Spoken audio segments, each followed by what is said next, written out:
Electric charge NCERT की बात कर रहे हैं। हिस्टोरिकली द क्रेडिट ऑफ, यहाँ पे बेसिकली इलेक्ट्रिक चार्ज के बारे में बात की जा रही है। इसकी जो डिस्कवरी थी वो कहा जाता है कि अंबर जो था वो रब्ड किया गया था वुल और सिल्क क्लोथ के साथ में, और ये फिर बाकी ऑब्जेक्ट्स को, लाइट ऑब्जेक्ट्स को अट्रैक्ट करता था। और यहाँ पे फिर ये बात जो है बताया गया है कि 600 BC के आसपास की है। इलेक्ट्रिसिटी जो है वो ग्रीक वर्ड जो है वहाँ से आया है, और ये इलेक्ट्रॉन मीनिंग एम्बर, वहाँ पे इलेक्ट्रॉन जो है वो एम्बर का मतलब होता था। और ऐसे बहुत सारे मटेरियल्स ढूंढे गए जिनमें कि रबिंग करने से वो लाइट ऑब्जेक्ट्स को अट्रैक्ट कर सकते थे, जैसे straw, pith balls and bits of paper. तो इनके लिए यहाँ पे बताया गया, बेसिकली हिस्ट्री ऑफ चार्ज की बात की गई है। इसके ऊपर जो डायग्राम है अभी उसके बारे में कोई बात नहीं की गई है। आगे बोला गया है कि ऐसा देखा गया है कि अगर दो ग्लास रॉड, यानी कि अब एग्जाम्पल डिस्कस किया जा रहा है, जो ऊपर डायग्राम दिया गया है वो डिस्कस हो रहा है। अगर दो ग्लास रॉड को हम रब करते हैं वुल्क और सिल्क क्लोथ के साथ में, तो यहाँ पे आप देख सकते हो दो ग्लास रॉड हैं, यहाँ पे प्लास्टिक रॉड है, और यहाँ पे अभी रबिंग नहीं बताई गई है, बस यहाँ पे रॉड्स दिखाए गए हैं। तो यहाँ पे एक्सप्लेन किया गया है कि अगर हम उनको रब्ड करते हैं वुल्क और सिल्क क्लोथ के साथ में और फिर उनको पास में लाते हैं तो वो एक दूसरे को रिपेल करते हैं। रिपेल यहाँ पे आया है, रिपेल करते हैं। और 2 strands ऑफ वुल ऑफ और 2 pieces ऑफ सिल्क क्लोथ जो with which the rods were rubbed also repel each other, यानी कि रॉड्स तो आपस में रब करेंगे ही, इनफैक्ट जिन पीसेस से आपने इनको रब किया है, चाहे वो वूल का हो चाहे सिल्क क्लोथ हो, वो भी आपस में एक दूसरे को रिपेल करेंगे। लेकिन यहाँ पे बोला गया है ग्लास रॉड और वूल जो है वो आपस में अट्रैक्ट करेंगे। अब ये कंफ्यूजिंग हो जाता है कि यार ये क्या हो गया। ये हुआ है कि भाई उसने बोला दो ग्लास रॉड को आपने वूल के साथ में या सिल्क क्लोथ के साथ में रब किया।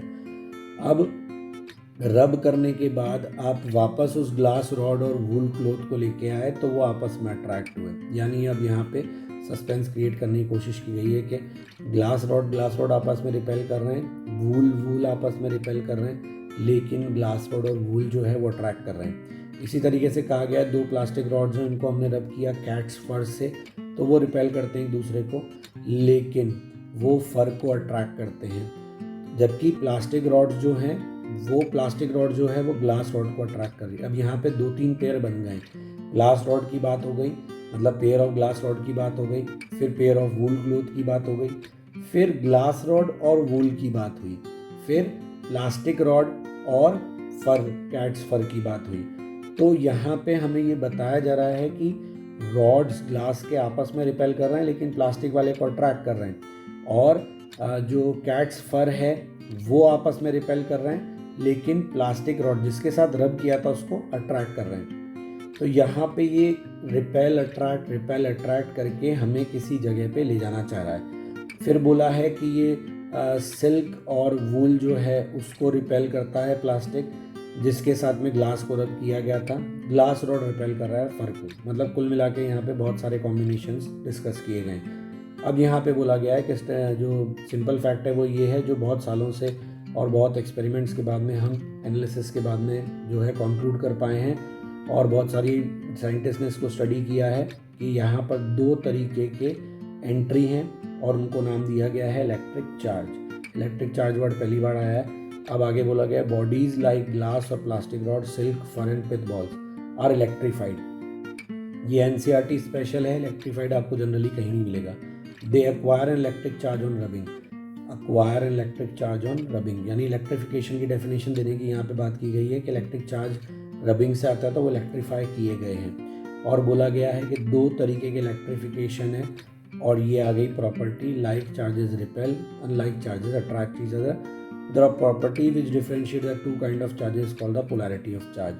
Polarity of charge यहाँ पे डिफाइन किया गया, तो प्लीज़ इसको मार्क कर लेंगे। This is another definition, polarity of charge, ठीक है ना। This is polarity of charge definition.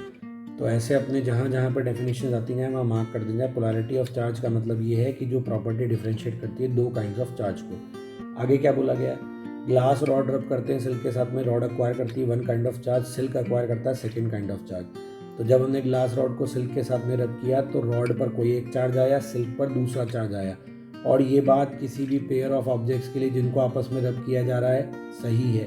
यानी जब रबिंग होगी तो एक पर एक टाइप का चार्ज होगा, दूसरे पे दूसरे टाइप का। और अगर इन इलेक्ट्रीफाइड ग्लास रॉड को वापस कॉन्टैक्ट में लाएंगे सिल्क के जिसके साथ इसको रब किया गया था, तो वो no longer attract each other, वो एक दूसरे को अब आगे कोई अट्रैक्शन नहीं रखेंगे। मतलब पहले रब किया फिर वापस में कॉन्टैक्ट में लिया है, तो रबिंग से जो भी आपने चार्ज डेवलप किया था बेसिकली उसको ये बता रहा है कि अब उनमें, पर अभी इसने पूरी एक्सप्लेनेशन नहीं दी है, अभी ये बोल रहा है कि अगर आपने उनको कॉन्टैक्ट में ला दिया तो वो अट्रैक्ट नहीं करेंगे। और they also do not attract और repel each other, repel other light objects. तो अब वो इलेक्ट्रीफाई करने पे जैसे अट्रैक्ट या रिपेल कर रहे थे अब वो वैसा नहीं करेंगे। तो चार्ज एक्वायर्ड जो रबिंग के कारण है वो लॉस हो जाता है जब चार्ज बॉडीज़ को कॉन्टैक्ट में लाते हैं, ये बात यहाँ पे बोली गई है। तो हम इससे यहाँ पे क्या कंक्लूड कर सकते हैं इन ऑब्जर्वेशन से, कि हम ये देख रहे हैं कि अनलाइक चार्जेस जो हैं ऑब्जेक्ट्स ने एक्वायर किए न्यूट्रलाइज और नलीफाई ईच अदर्स इफेक्ट, यानी कि अनलाइक चार्जेस जब आपने बॉडीज़ को इलेक्ट्रीफाई किया तो उनके ऊपर अलग अलग टाइप के चार्ज आए, और अगर आपने उनको कॉन्टैक्ट में ला दिया तो उन्होंने एक दूसरे के इफेक्ट को ख़त्म कर दिया।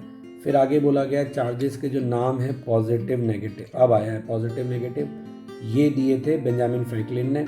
और बाय कन्वेंशन हम ये मानते हैं कि चार्ज जो ग्लास रॉड पे या कैट्स फर पे वो पॉजिटिव है और प्लास्टिक रॉड और सिल्क पे जो है वो नेगेटिव है। अभी इसका कोई बेस नहीं है, बस बताया गया है यहाँ पे कन्वेंशन के बेस पे। और कहा गया है कि if an object possess an electric charge it is said to be electrified, ये आगे डेफिनेशन, अगर कोई ऑब्जेक्ट चार्ज पजेस करती है तो हम कहेंगे वो इलेक्ट्रीफाइड है या चार्ज है, और अगर कोई चार्ज नहीं है तो हम कहेंगे वो इलेक्ट्रिकली न्यूट्रल है।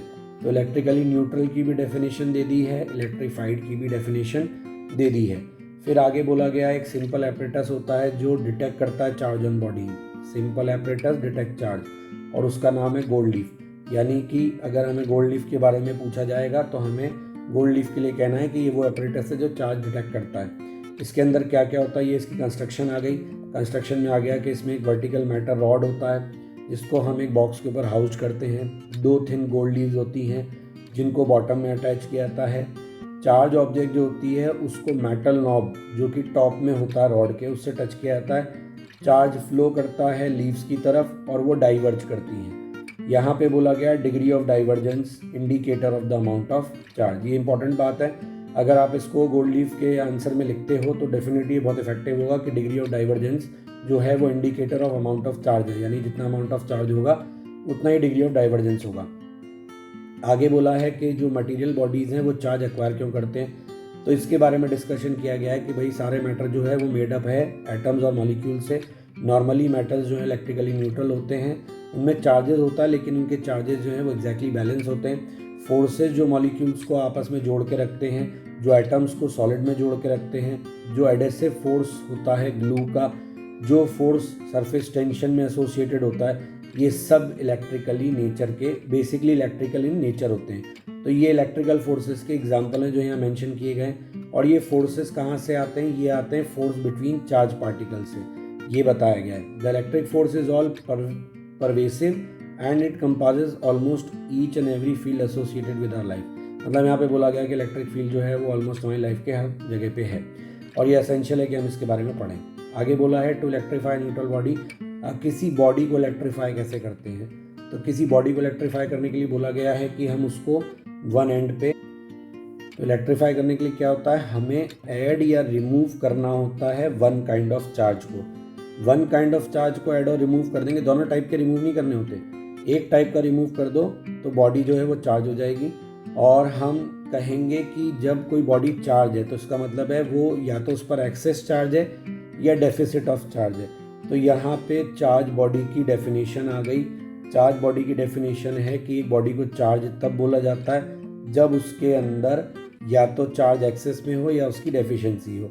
और आगे एक्सप्लेन किया गया है कि जो इलेक्ट्रॉन्स होते हैं वो थोड़ा कम टाइटली बाउंड होते हैं एटम से और वो ट्रांसफ़र हो सकते हैं from one body to another, यानी कि यहाँ पे बताया गया कि इलेक्ट्रॉन जो है वो ट्रांसफरेबल है, वो ही ट्रांसफ़र होता है एक बॉडी से दूसरी बॉडी के अंदर। फिर बोला कि एक बॉडी जो है पॉजिटिवली चार्ज होती है by losing some of its electron. Positive charge की डेफिनेशन हो गई कि वो इलेक्ट्रॉन लूज करेगा। और ऐसे ही बोला गया कि बॉडी चार्ज होती है नेगेटिवली बाय गेनिंग इलेक्ट्रॉन। तो नेगेटिवली चार्ज बॉडी डिफाइन की गई है इलेक्ट्रॉन गेन करने पर। और बोला गया कि जब एक ग्लास रॉड को सिल्क से या रब करते हैं तो कुछ इलेक्ट्रॉन्स जो हैं वो रॉड से ट्रांसफ़र होते हैं सिल्क क्लॉथ में। तो रॉड जो है वो पॉजिटिवली चार्ज होता है, सिल्क नेगेटिव चार्ज होता है। मतलब मैकेनिज्म ऑफ रबिंग बताया है। रॉड जो है वो पॉजिटिवली चार्ज है, सिल्क नेगेटिवली चार्ज है। No new charge is created in the process of rubbing. ये इंपॉर्टेंट बात है कि कोई भी नया चार्ज यहाँ पे रबिंग में इन्वॉल्व नहीं होता, मतलब नहीं क्रिएट होता है। और नंबर ऑफ इलेक्ट्रॉन्स जो कि ट्रांसफर हुए बहुत ही स्मॉल होते हैं। ये बात इंपॉर्टेंट है कि नंबर ऑफ इलेक्ट्रॉन्स जो ट्रांसफर्ड हुए बहुत ही स्मॉल फ्रैक्शन होता है टोटल नंबर ऑफ इलेक्ट्रॉन्स।